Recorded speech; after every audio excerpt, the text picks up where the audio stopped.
Bienvenue dans l'événement du dimanche LCI, ravi de vous retrouver. Bonjour Éric Coquerel, merci d'avoir accepté notre invitation. On le disait, député de la France Insoumise de Seine-Saint-Denis, président de la commission des finances de l'Assemblée nationale. Il est aussi ô combien important de vous entendre dans ce moment politique important. On parlera aussi avec vous des droits de douane. Le ministre de l'économie espère un accord ce week-end avec Washington. On verra les conséquences. La situation politique plus instable que jamais. Une heure d'interview avec à mes côtés pour vous interroger évidemment Arlette Chabot. Bonjour à vous. Bonjour Éric Coquerel. Je le disais, situation politique, économique aussi qui interroge au plus haut point. François Bayrou l'a confirmé cette semaine. Il présentera les grandes orientations du budget de l'année prochaine le 15 juillet prochain, si tout va bien. On va parler des pistes, on va parler de ce qui pourrait être mis sur la table par le Premier ministre. Mais d'abord, cette alerte d'un certain Pierre Moscovici, premier président de la Cour des comptes. Le retour des comptes à l'équilibre est un impératif urgent. Voilà ce que dit Pierre Moscovici. Le gouvernement n'a pas étayé sa promesse de réduire fortement le déficit. Tout grain de sable pourrait faire dérailler la machine. C'est en substance le message. Nous sommes désormais sur la première marche d'un podium que je ne souhaite pas pour la France. Notre déficit est le plus élevé de la zone euro. Ça, c'est le constat, Éric Coquerel. C'est une alerte maximale ? Oui, mais je ne suis pas d'accord avec ce constat. Je le dis très clairement. J'ai auditionné Pierre Moscovici cette semaine à l'Assemblée et je lui ai un peu reproché, j'allais dire, de dépasser le rôle du président de la Cour des comptes qu'il est, c'est-à-dire en donnant finalement une orientation politique par rapport au budget, puisque le rapport, en tout cas la présentation qu'il fait du rapport, très clairement indique que il faut continuer dans la politique menée, celle de l'offre, de la compétitivité, de l'austérité, et qu'il faut surtout baisser les dépenses publiques. Il dit même qu'il ne faut pas se contenter d'atteindre 3% de déficit en 2029-2030, ouais, mais qu'il faudrait même qu'on ait un déficit primaire, c'est-à-dire en réalité le déficit que vous avez hors de charge de la dette, qui soit excédentaire, ce qui voudrait dire que chaque année, on économise 150 milliards d'euros sur les dépenses publiques. Vous dites quoi ? C'est un outil politique pour servir aujourd'hui le message et ce que doit faire le gouvernement ? Je ne sais pas si c'est pour servir le gouvernement, ça je ne veux pas... mais en tout cas... manifestement, j'ai l'impression que Pierre Moscovici prend date par rapport à la suite, puisqu'il est possible aussi en 2026 qu'il ne puisse plus être président de la Cour des comptes, je vous le rappelle, et qu'il prend date avec des choses quand même très très fortes comme recommandation. Je le répète, demander que le déficit primaire de la France, c'est-à-dire revienne maintenant, soit excédentaire, ça voudrait dire un tel effort d'austérité que ça pourrait mettre l'économie complètement à genoux, parce que quand vous baissez les dépenses publiques à ce point-là, vous avez un effet récessif sur l'économie, surtout quand l'activité économique ne va pas bien.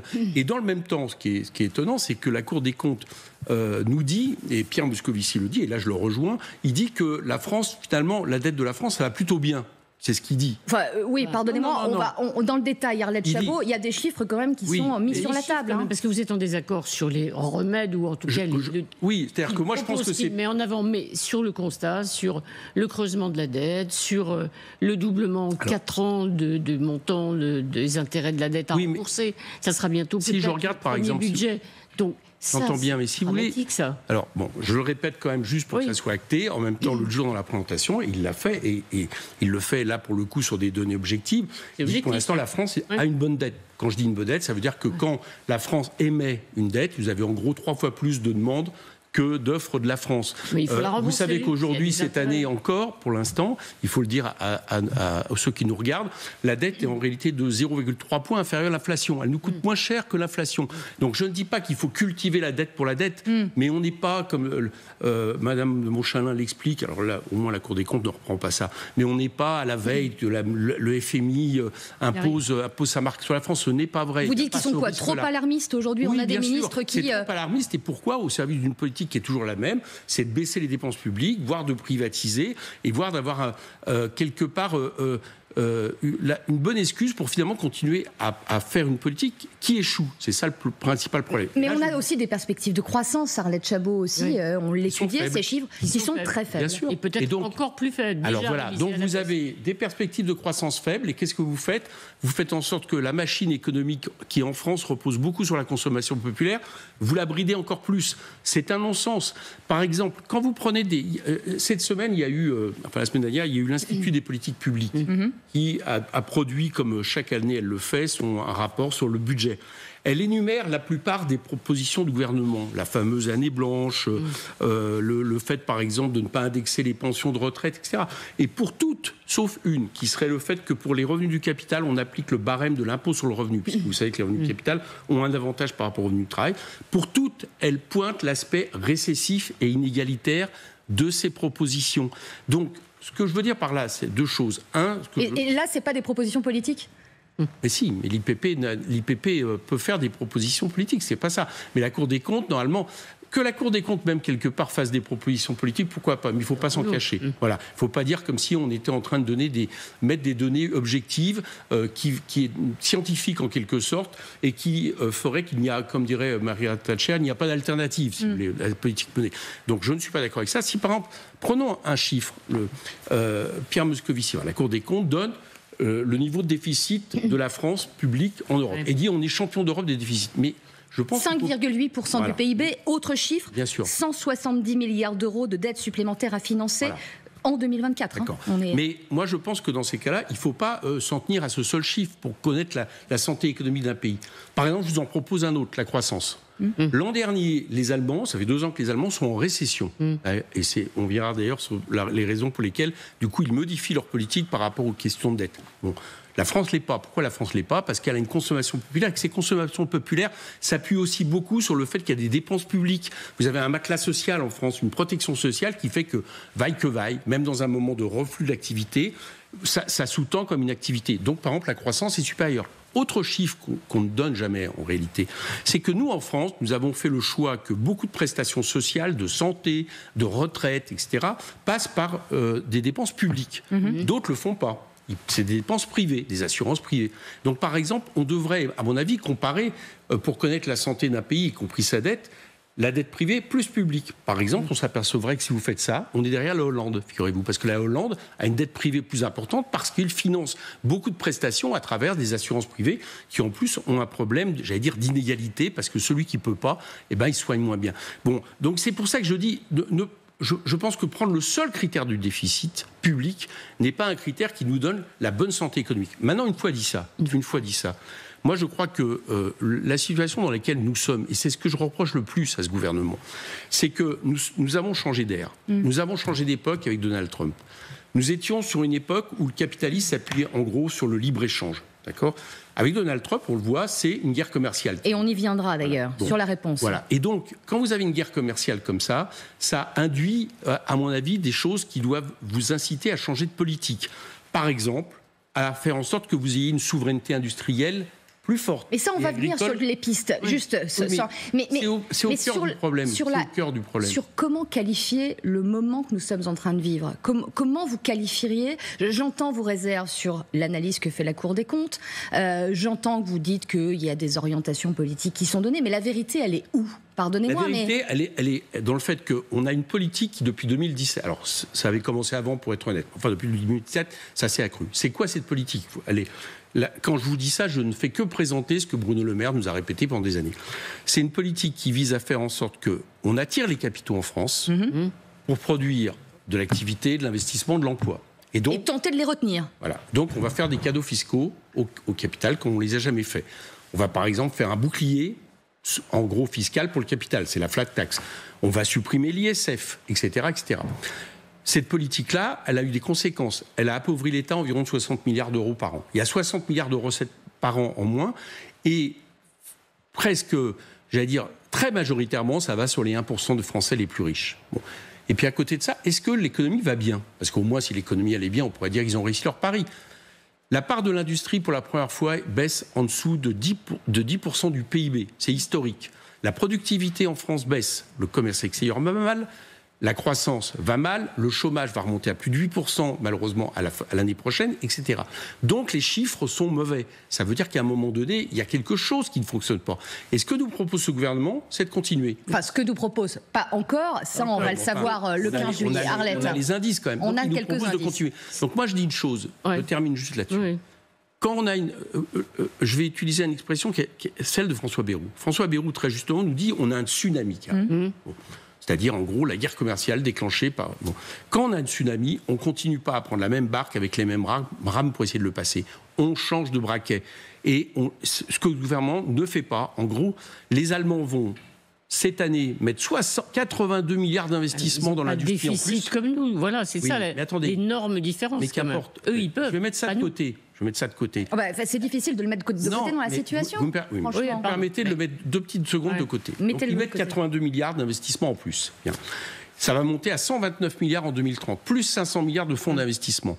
Ils relancent leur machine industrielle, notamment parce qu'ils constatent que l'automobile périclite, donc ils vont faire beaucoup sur la défense, qui d'ailleurs, à mon avis, est une autre inquiétude quand le chancelier allemand dit qu'il veut l'armée la plus puissante d'Europe. Moi, je pense qu'il y a des choses qui devraient nous interroger et qui ne sont pas forcément positives pour la suite. Mais je mets ça de côté. En gros, ils vont investir. Ouais. Ils mettent de côté la règle d'or du déficit, qui était une règle constitutionnelle.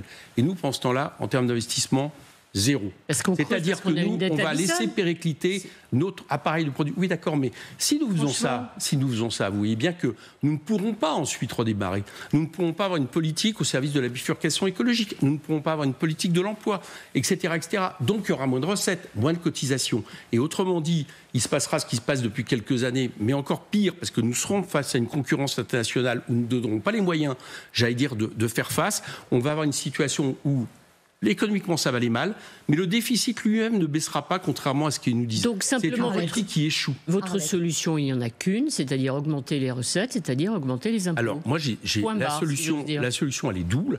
Un, effectivement, arrêter d'appauvrir l'État, parce que, à la fois, pourquoi pas, pour réduire un peu les déficits, même si, vous avez compris, je pense que je ne dis pas que la dette est bonne pour en dette, mais ce n'est pas l'urgence absolue, à mon avis, mais admettons même qu'on veuille un peu les réduire, mais surtout se donner des marges d'investissement. Pourquoi se donner des marges d'investissement ? C'est que si on investit, si l'État investit, par exemple, massivement dans ce qu'elle devrait faire, non pas l'économie de guerre, mais la bifurcation écologique, vous faites fonctionner l'économie. Vous relancez l'appareil productif. Vous créez des emplois. En augmentant les impôts, encore une fois. Mais non, ça fait partie de ces leviers. Pas les impôts. En augmentant les impôts des plus riches qui ont beaucoup profité ces dernières années, au point, vous le savez, je donne toujours ce chiffre, mais il est contesté par personne, c'est votre confrère Challenge qui l'a produit, c'est que les 500 personnes les plus riches de ce pays ont vu leur patrimoine doubler depuis 2017. Aujourd'hui, ils représentent 42% du PIB. À votre avis, ils les ont doublés sur quoi ? Comme le PIB n'a pas doublé, ils les ont doublés sur les autres. Ça, ce n'est pas... Le capital nous coûte trop cher. Voilà, je vais vous le dire autrement. Et le capital financier, quand je dis le capital, que les PME, les TPE ne s'inquiètent pas, ce n'est pas elles que je vise, c'est que le capital qui est fait pour alimenter une rente capitaliste à des hauteurs jamais vues, il nous coûte trop cher au pays. Il faut donc aller chercher l'argent là pour le mettre du côté du travail. Et si on le met du côté du travail, ça assure des cotisations, ça assure des recettes. Autrement dit, c'est une politique de relance keynésienne, sauf qu'elle est à vertu écologique parce que l'urgence et la bifurcation écologique. Donc quand vous entendez la présidente de l'Assemblée nationale, Yaël Braun-Pivet, membre du socle commun, dire « on ne peut pas faire l'impasse sur les recettes et exclure d'emblée toute hausse d'impôts », vous applaudissez des deux mains ? Bon, pas des deux mains quand même, parce que, je veux dire, au bout de 2017, ça fait un peu beaucoup, sauf que c'est eux qui nous ont imposé cette politique. Mais je constate par contre que peut-être que certaines personnes, y compris dans le camp gouvernemental, se disent que, on regarde le bilan et que le bilan n'est pas bon et qu'il faut peut-être changer. Donc, bien sûr qu'il faut... Alors, il y a au moins deux types d'impôts. Nous, on a regardé globalement. Oui. On peut aller chercher, on peut facilement aller chercher 60 milliards d'euros sans toucher à 95% des Français. 60 milliards d'euros. Bien sûr. Sur l'objectif de François Bayrou. Comment ? Plus même que l'objectif de François Bayrou. 60 milliards d'euros. Ah oui, parce que vous avez remarqué, moi, je ne suis pas seulement pour réduire le déficit, je suis pour que l'État ait la capacité d'investir. Alors, je vous le dis rapidement. Par exemple, vous mettez la taxe Zuckman sur les patrimoines à 2%. D'accord ? On pense... qui est maintenant non plus soutenu seulement par Gabriel Zuctam, mais Olivier Blanchard, qui est l'ancien économiste du FMI, et par Jean Pisani-Ferry, qui était un économiste qui, au départ, était avec M. Macron. Qui a été rejeté au Parlement, qui a été mis... Oui, d'accord, mais elle a été adoptée et ensuite... Au Sénat, pour l'instant, elle est rejetée, mais cette taxe, par exemple, elle rapporte 15 à 20 milliards. Une autre taxe Zuckman dont on parle moins, qui est excellente, surtout au moment où les États-Unis ont abandonné le pilier 2. Le pilier 2, pour que les gens qui nous écoutent... C'était que depuis des années qu'on disait qu'il fallait quand même aller taxer un peu plus les multinationales qui délocalisent leurs profits. C'est-à-dire que, par exemple, vous faites 40% de votre chiffre d'affaires en France, et puis à la fin, vous dites qu'en réalité, ça ne vous fait aucun bénéfice, et vos bénéfices, vous les déclarez en Irlande. Ouais. quand on disait ça, qu'on disait qu'il fallait taxer, Bruno Le Maire nous disait, vous inquiétez pas, il y a le pilier 2. Le pilier 2, c'est 15% minimum d'impôt. Les Américains viennent le dénoncer. Donc, outre le pilier 2, donc par exemple, la taxe Zuckman sur les multinationales, c'est celle qui consiste à rectifier vos profits en fonction du chiffre d'affaires. Là, ça peut rapporter jusqu'à 30-35 milliards. Vous ajoutez une ISF climatique, vous ajoutez un certain nombre de taxations. Mais ça, on vous entend juste avec Arlette Chabot. Il y a cette semaine, notamment sur la contribution exceptionnelle qui a été mise en place lors du précédent budget. Il y a des chiffres qui disent que ça rapporte pas autant que prévu. C'est-à-dire, par exemple, le gouvernement tablait sur 2 milliards et après on dit 1,2 seulement. Donc qu'est-ce que se dire à chaque fois on va taxer les riches? On n'est pas déçus. Je vous explique pour ça. C'était une mini taxe parce que la pression était telle qu'il fallait qu'il la fasse. Et ils ont fait l'erreur la pire, c'est qu'ils l'ont faite sur un an. À votre avis, il se passe quoi quand vous faites une taxe sur un an? Qu'est-ce que font les entreprises?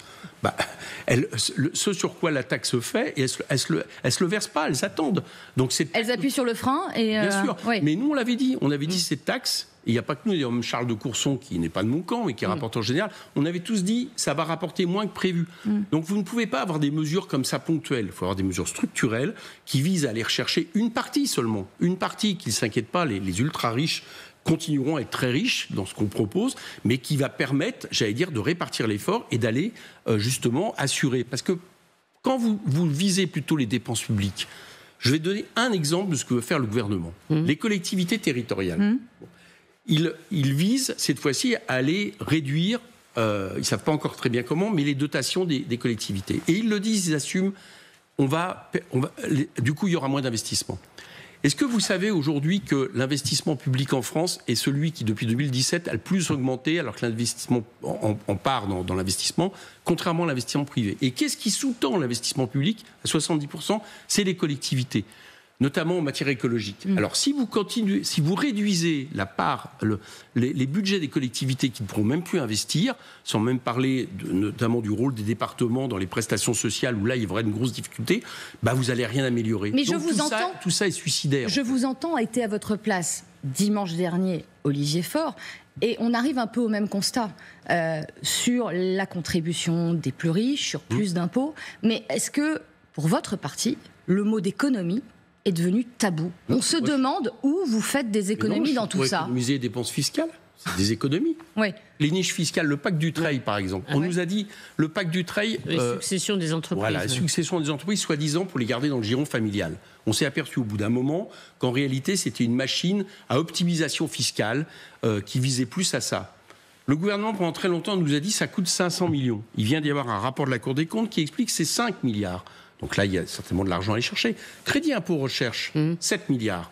Crédit impôt recherche...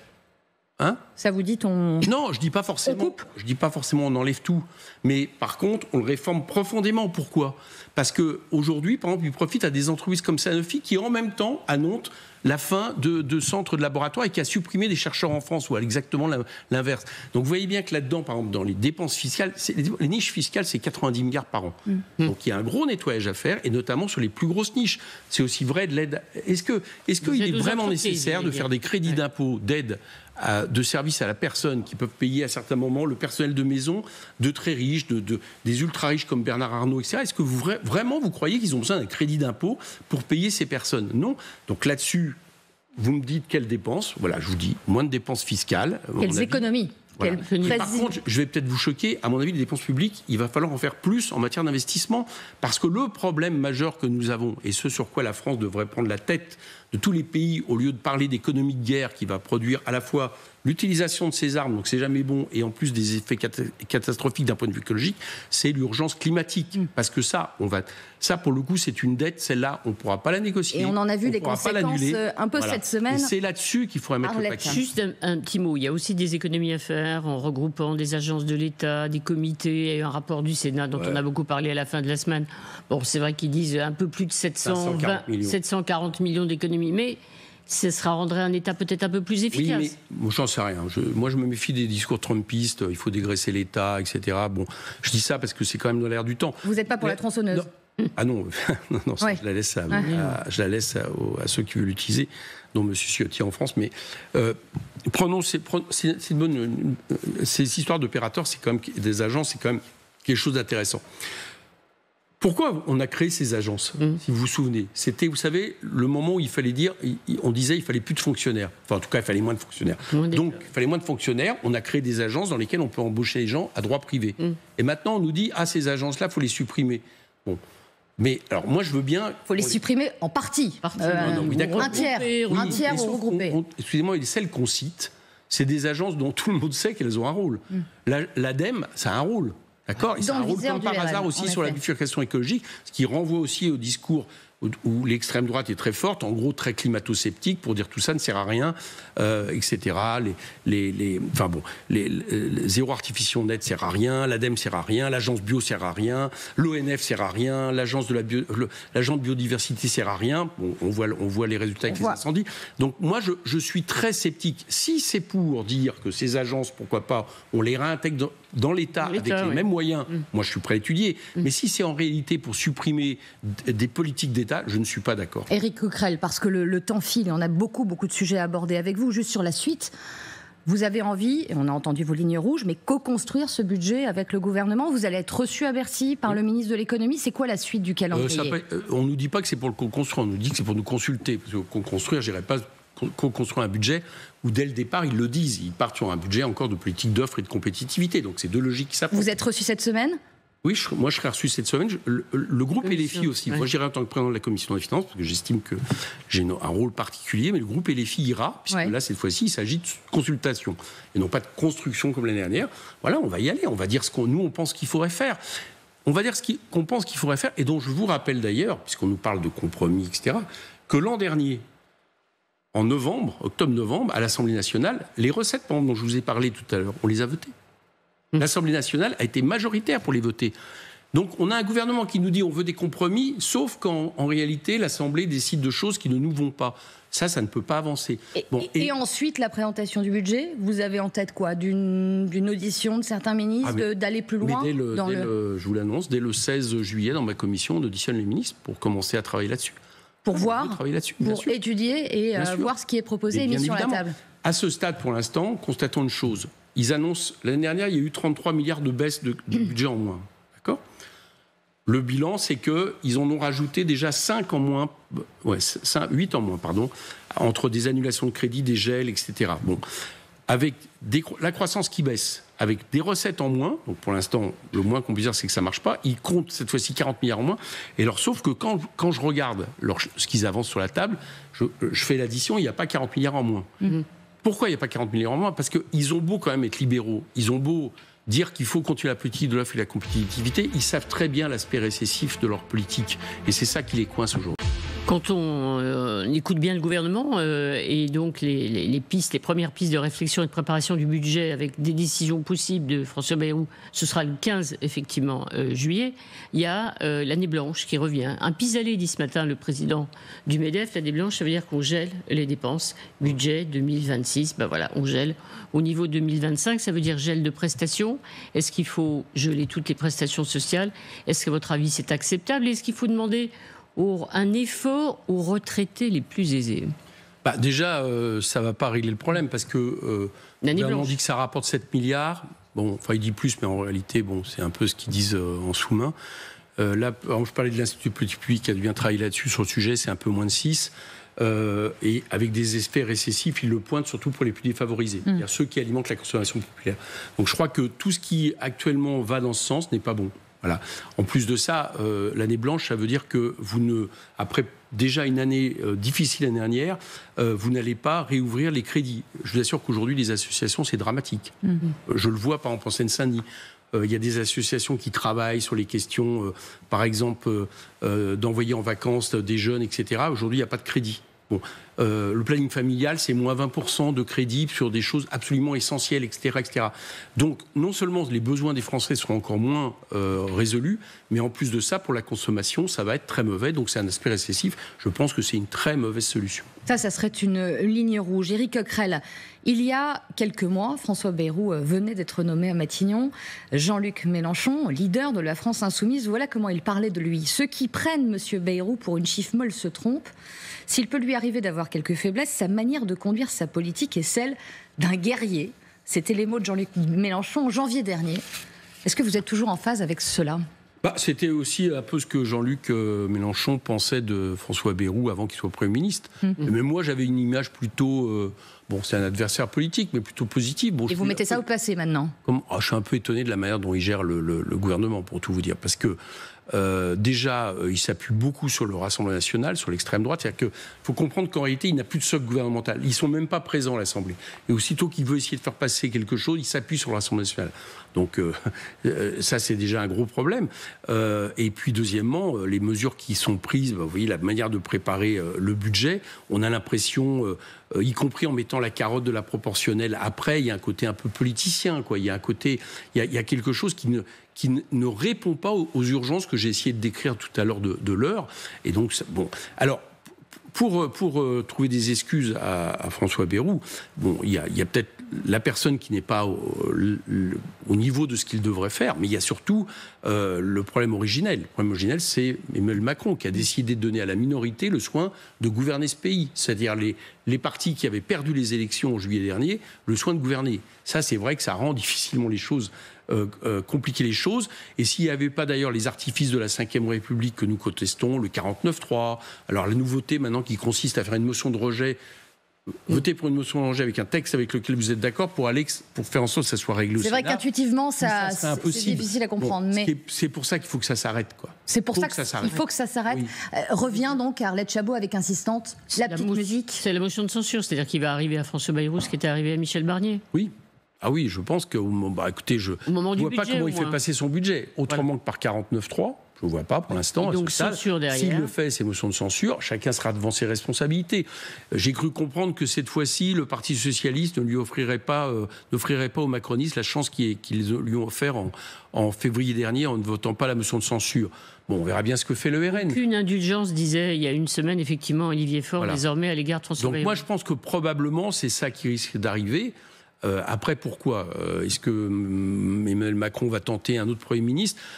Moi, je crois que dans la logique des choses, il faudrait ça soit lui qui soit mis en question. Je parle d'Emmanuel Macron, parce que c'est lui le responsable. Revient donc cette musique de la dissolution, d'abord parce que... Revient donc déjà, pour moi, si vraiment on avait une logique, puisque tout procède du président de la République dans la Sacrée République, ce que je regrette, je pense que ça devrait être, je le dis, sa démission dans une logique des choses. Vous appelez aujourd'hui sa démission ? Je dis, attendez, je pense qu'elle ne viendra pas. D'accord ? Donc, je dis simplement que celui qui a mis le pays dans cette situation, dans une impasse, qui a décidé de la dissolution après des défaites électorales et qui en plus n'a pas permis à ceux qui avaient gagné de gouverner ce pays, d'essayer au moins de le gouverner, c'est Emmanuel Macron. Donc si on voulait vraiment résoudre démocratiquement la question, je pense que ça passerait par ça. Je ne crois pas qu'il va le faire. Et à partir de là, je pense qu'à minima, oui, moi je souhaiterais une dissolution. Oui. Parce que j'ai jamais peur du peuple et je pense que c'est ça. En tout cas, je ne vois pas comment on tient 2 ans comme ça, quoi. Franchement. Et de ce point de vue, vous rejoignez le RN. Sébastien Chenu, interrogé par nos confrères du JDD ce matin, le dit. L'urgence est telle que la dissolution est la seule issue démocratique viable. Voilà, et comme je l'ai dit avant, on va plutôt dire que le Rassemblement national nous rejoint. Vous rejoint, effectivement. Vous pensez aujourd'hui qu'une dissolution peut intervenir ? Oui, je le crois. Il y a à nouveau la possibilité. Alors, j'ai l'impression quand même que ça l'a refroidi un peu Emmanuel Macron. Donc, ça ne m'étonnerait pas qu'il tente une autre option avec un autre Premier ministre. Mais d'un point de vue démocratique, sauf s'il démissionne, parce que parfait, je pense que c'est la meilleure solution, je le dis, il rendrait au service au pays en le faisant. Je pense qu'à partir de là, la dissolution s'impose. En tout cas, on ne peut pas affronter les problèmes de l'heure, les urgences de l'heure. On va peut-être parler tout à l'heure de l'économie de guerre, la situation internationale, avec un gouvernement aussi faible et avec une assemblée qui est paralysée de par la faute d'Emmanuel Macron. Ça, c'est pas possible. Donc, ça veut dire que de toute façon, un autre Premier ministre, ou même un François Bayrou qui serait reconduit, ne survivrait pas très longtemps. Vraisemblablement. On risque d'avoir aussi, ou de rester sans budget, comme pendant de longues semaines après. On l'a eu, le budget. La censure... Ils nous ont fait peur aussi. On a eu le budget spécial. Ça leur a même permis de faire 6 milliards d'économies. Donc, on l'a eu. Il faut arrêter de faire peur avec ça. Le budget spécial, on l'a eu. Ils en ont... Quand je dis « ils », c'était le gouvernement d'à l'époque. Ils ont choisi une version minimaliste. Ils n'avaient même pas à la choisir pour faire un chantage. Donc, en tout cas, s'il y a censure... Elle sera vers octobre-novembre. On a tout à fait la possibilité d'avoir un autre budget qui est proposé. On aurait même la possibilité, mais je n'y crois pas, je le dis juste pour la forme, que Emmanuel Macron appelle ceux qui avaient gagné. Les insoumis, on est tout à fait... Vous êtes prêts, là ? Bien sûr, vous êtes gouverner pour être Premier ministre même. Oui. Mais je ne crois pas qu'il va le faire. Donc je veux pas... Puisque vous en parlez ici, il y a une dissolution. C'est le retour du nouveau Front populaire après la NUPES, l'Alliance des gauches, version 3. On verra bien ce qui se passera en ce cas-là. Moi, en tout cas, il y a une chose qui est sûre. C'est qu'il ne peut pas y avoir de rassemblement de toute la gauche ou d'une partie de la gauche en dehors d'un programme de rupture. Le NFP, c'est un programme de rupture, c'est ça qui nous a fait gagner. Comme d'ailleurs ça avait permis à la NUPES de progresser. Voilà. Donc nous, on est prêts à l'unité, mais l'unité sur un programme de rupture. Vous êtes prêts à l'unité quand Olivier Faure, ici même, sur ce même fauteuil, disait dimanche dernier qu'il croyait, en tout cas pour 2027, 2 candidatures à gauche. Oui, celle de Jean-Luc Mélenchon. Je sais, j'ai entendu son. Et celle d'un autre. Mais surtout, vous remarquerez que non seulement Olivier Faure dit ça, mais dit il va falloir revoir le programme. Et donc, quand il dit en réalité, il y a d'un côté la candidature de Jean-Luc Mélenchon qui incarne le programme de rupture, ça veut dire que lui pense plutôt que la gauche doit se rassembler, enfin l'autre gauche, le reste de la gauche, sur un programme plus mou, d'accommodement, etc. C'est ça qui est un peu dans l'air du temps et qui ont été d'ailleurs les débats au niveau du Parti socialiste. Ça, je crois que ça sera l'échec assuré et ce n'est pas qui correspond. Donc nous, ce que nous disons, c'est que le programme du NFP, il existe. On y a travaillé, il a été la suite du programme de la NUPES. Avec tous ceux qui voudront quelque part continuer à le faire vivre, ils seront les bienvenus. Quand Jean-Luc Mélenchon sera-t-il candidat à la présidentielle ? Quand se sortira-t-il précisément et un peu plus clairement du bois ? Quand il sera temps de choisir le candidat LFI à l'élection présidentielle. C'est pas encore le moment. Regardez, on parle peut-être de législative. Vous le décidez. On parle peut-être de législative. Ouais. Il y a les municipales, qui sont aussi une autre bataille. Donc chaque chose en son temps. Aujourd'hui, si vous me demandez, je pense qu'il faudra qu'il y ait un candidat LFI. Je pense même que toute la gauche qui s'est réunie le 2 décembre, qui imagine quelque chose d'impossible, c'est-à-dire une unité de Glucksmann... De juillet, il y a quelques jours. Le temps passe. Voilà, le temps passe vite, ouais. De Glucksmann à Mélenchon, ce qui est impossible. D'ailleurs, M. Glucksmann l'a dit lui-même, parce que lui, il est sur... On va dire que c'est le retour de Macron, de 2017. C'est ça qui est derrière ça. Glucksmann, c'est le retour de Macron en 2017. Macron 2017. D'accord. On présente finalement un programme qui est tout à fait la continuité de ce qui est en train de se faire. Il le dit d'ailleurs. Il faut réduire les déficits, les dépenses publiques, la retraite. C'est plus, la question de revenir à la retraite à 62 ans, c'est plus une priorité, etc. Mais il assume. C'est un Macron 2017. Bon, mais on voit bien que qu'est-ce qu'on irait faire avec M. Glucksmann. Et M. Glucksmann est d'accord. Il dit je ne peux pas gouverner avec les insoumis. Par contre, je pense que ceux qui sont réunis l'autre jour, le 2 juillet, il y a tout à fait vocation à ce qu'on fasse des choses ensemble. Avec les écologistes, il n'y avait pas les communistes. Oui, je sais, mais en gros, il y a une gauche, pour aller vite. Ouais. La gauche qui a censuré François Bayrou. Ouais. Voilà, qui a été jusqu'au bout. Je pense qu'elle peut être encore fidèle à ce qu'a été le DFP. Mais dans ce cas-là, il faut le programme du NFP.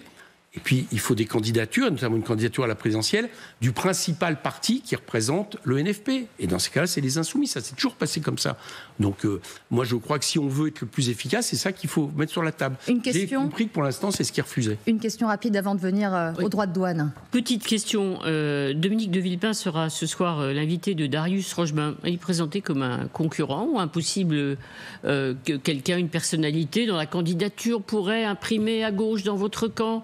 On dit en gros, c'est le Mélenchon des riches, quoi. Ouais, mais enfin, si c'est le Mélenchon des riches, les riches vont voter pour lui, et du coup, ça va pas faire un gros score. Donc, si vous n'avez pas peur qu'il marche sur le plate-bande ? Mais en plus, j'ai pas du tout envie d'avoir des propos désagréables avec Dominique Villepin. Je vais vous dire pourquoi.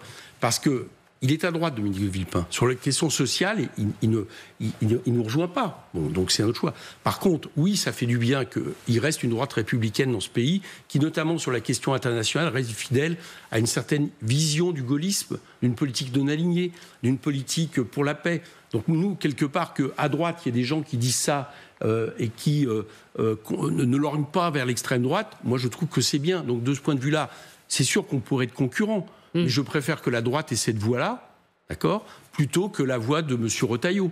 Voilà, donc en cela, et notamment d'un point de vue international, parce que là, pour le coup, on dit des choses qui sont proches. Ne disons pas trop de choses désagréables à l'encontre donc de Dominique de Villepin. C'est ce qu'on retiendra aussi quand même. J'ai plus envie de dire des choses désagréables vis-à-vis de M. Retailleau, de tous les gens qui aujourd'hui se rapprochent de plus en plus de l'extrême droite. L'actualité internationale est les élections présidentielles, c'est pas maintenant.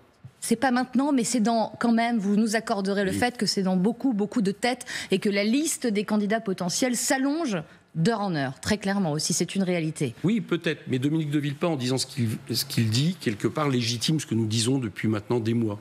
L'actualité internationale, je le disais, on l'évoquait un peu, ces droits de douane. Pour le ministre délégué au commerce extérieur, Laurent Saint-Martin, on est entré dans un bon français, le money time, dans la guerre commerciale entre l'Amérique et l'Europe. Le moratoire sur la hausse des droits de douane expire le 9 juillet, mercredi précisément.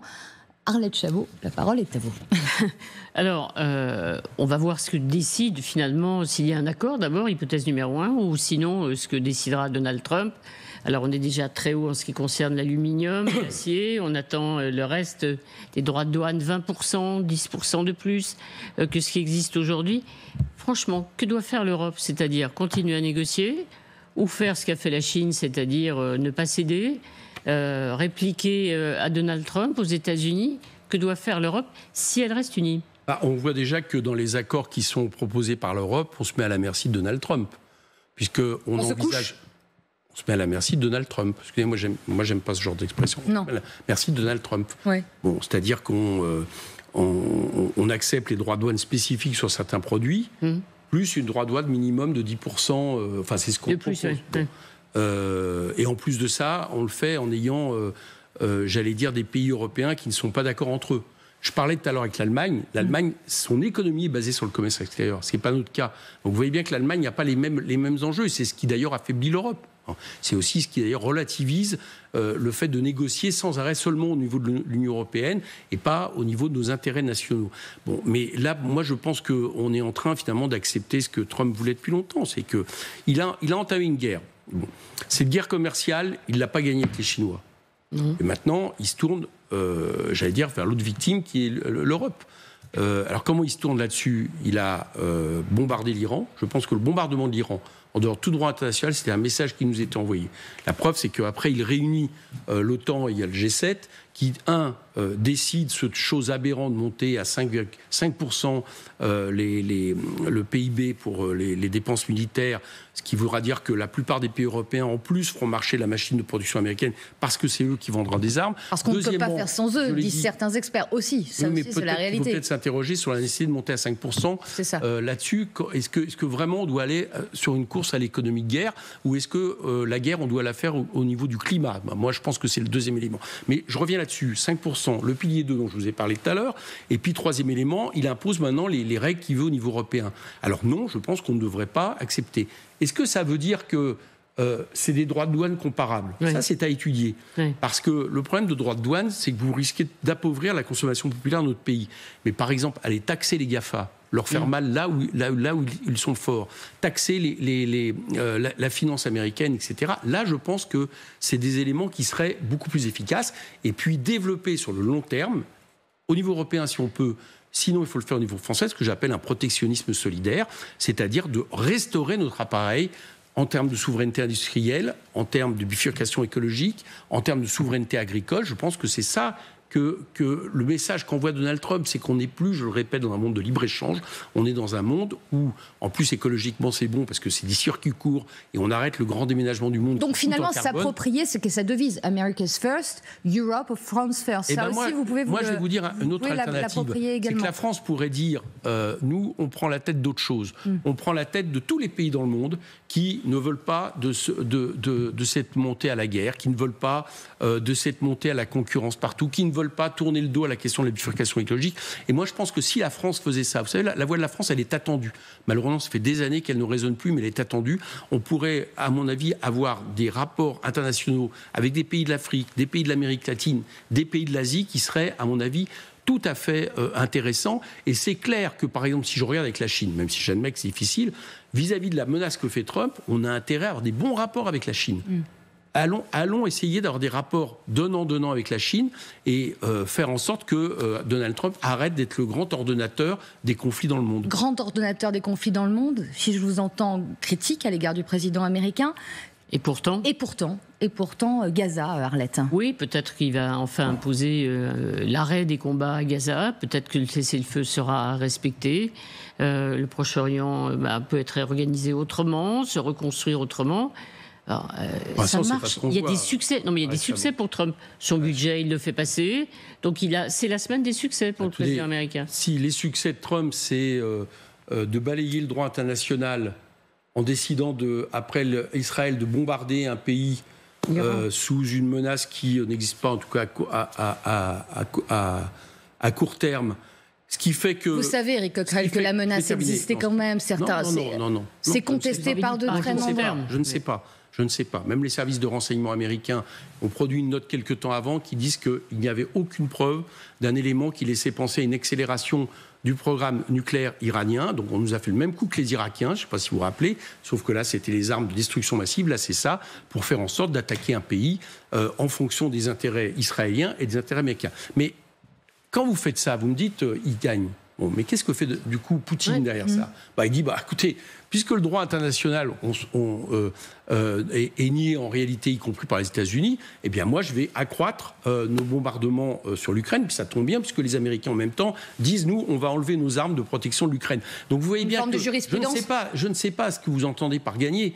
Moi je pense que quelque part nous sommes dans un moment extraordinairement dangereux qui correspond en gros à ce qu'il y a eu avant la Première Guerre mondiale. Vous voyez, pour vous dire un peu l'échelle.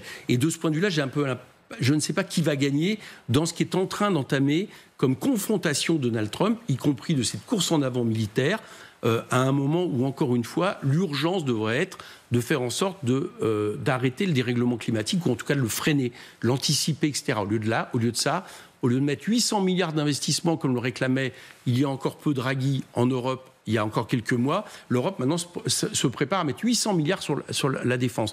Je ne crois pas qu'à ce terme, personne ne va gagner. Alors, je ne sais pas si Donald Trump estime qu'il va gagner, mais les peuples ne vont pas gagner à tout ça. Éric Coquerel, parce que l'on arrive dans les dernières minutes de cette émission, on ne peut pas ne pas vous interroger sur la situation de l'écrivain franco-algérien Boualem Sansal, qui n'a pas reçu de grâce présidentielle du président Tebboune à l'occasion de la fête de l'indépendance. Ils sont nombreux à avoir reçu cette grâce, pas Boualem Sansal.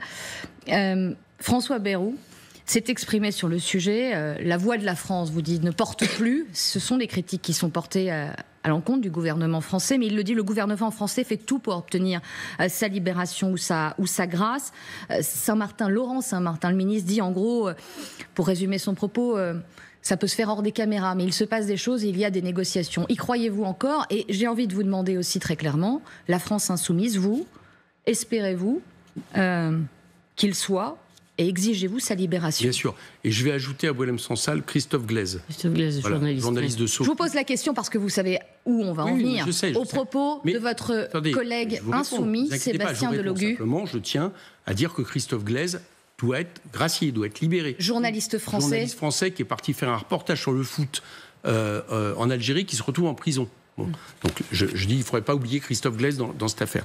Bien, moi c'est très clair. J'espère que oui, cette façon de faire de la diplomatie va mieux marcher que la façon matamore qui a été celle de M. Retailleau pendant des mois, où on a cru qu'on avait aussi un deuxième ministre des Affaires étrangères, qui a essayé d'imposer un rapport de force avec Alger, qui à mon avis avait tout d'enjeux nationaux en fait en France, qui est un peu les mêmes choses que quand il s'en prend à l'immigration, aux étrangers, etc.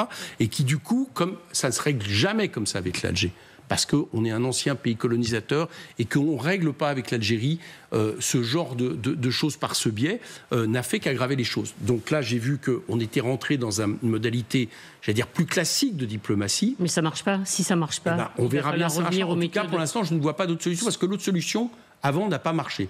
Oui, voilà, si celle-là non plus ne fonctionne pas, qu'est-ce qu'on fait ? Eh bien, en tout cas, pour l'instant, il faut travailler à ça. Et pour être clair avec vous, je demande effectivement que Boualem Sansal soit gracié. Je demande à nos amis algériens qu'ils gracent Boualem Sansal et Christophe Glaise. C'est une exigence que nous portons. Et c'est vous vous exprimez au nom de la France insoumise. Parce que vous comprenez que la position de Sébastien Delogu, pardonnez-moi... Sébastien a fait un communiqué d'ailleurs qui est très bien, où il dit qu'il est parti en son nom propre pour des raisons familiales, qu'en privé il a demandé la libération, bon soit, mais de toute façon nous avons dit que c'était pas la voix des LFI, d'ailleurs il l'assume. Absolument, un communiqué l'a précisé. Et voilà, je pense pour aller vite, si je suis très clair avec vous, je pense que la situation actuellement, c'est tellement quelque chose de délicat, parce qu'en même temps je ne suis pas pour, j'allais dire, cette montée comme en affrontement avec l'Algérie. Je pense qu'on a tout à y perdre. On a tout à gagner à avoir des bonnes relations avec l'Algérie. Faute politique de Sébastien Delogu, peut-il être candidat à Marseille après ça ? Vous savez, des fautes politiques...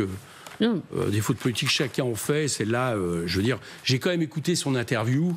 On nous a dit, il parle de l'amitié avec le peuple algérien. Je veux dire, je pense que l'erreur, c'est d'y avoir été. Oui. Voilà, bon, d'avoir donné des interviews à un moment où on ne peut pas le faire sans... mais maintenant, je ne trouve pas que ça vaille, à mon avis, excommunication de toute élection. Petite précision en ce qui concerne leur position. On a effectivement 2 Français aussi, 2 enseignants, effectivement détenus en Iran, qu'il ne faut pas oublier, Cécile Kohler. Bien sûr. Et Jacques Paris, bien sûr. Le président de la République dit que ce sont des otages d'État. Est-ce que vous considérez effectivement que Boualem Sansal et notre confrère sont aussi des otages d'État? J'en sais rien. Alors, peut-être. Il y a aussi, eux, ils ont aussi des raisons que je conteste, les Algériens, parce que la liberté d'expression est absolument importante, de dire qu'ils ont condamné Boualem Sansal. Est-ce que c'est uniquement vis-à-vis de la France?